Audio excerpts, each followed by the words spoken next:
Hagibis wireless HDMI transmitter receiver is standard upgraded. The receiver adopts zinc alloy shell, sturdy and anti-interference, with dual antennas. The signal is very strong. Greasy lamp in front display working status.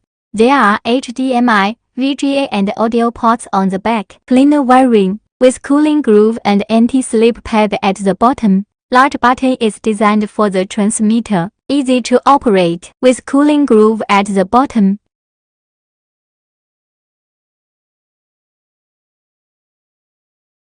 Connect laptop HDMI port. No driver required. Automatically display. Can be mirrored or expanded. Connect switch HDMI port. TV mode is also very smooth.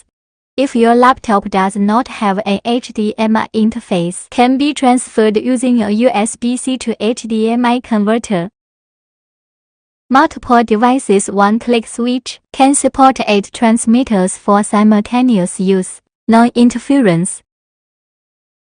Connect mobile phone. Display successfully. Long distance movement. Smooth video without jamming.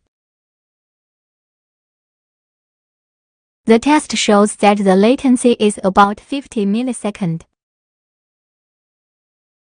Use the built-in cast function of the mobile phone. Connect the receiver. Press the horizontal and vertical screen switch button. It's easy to switch to vertical screen to watch TikTok.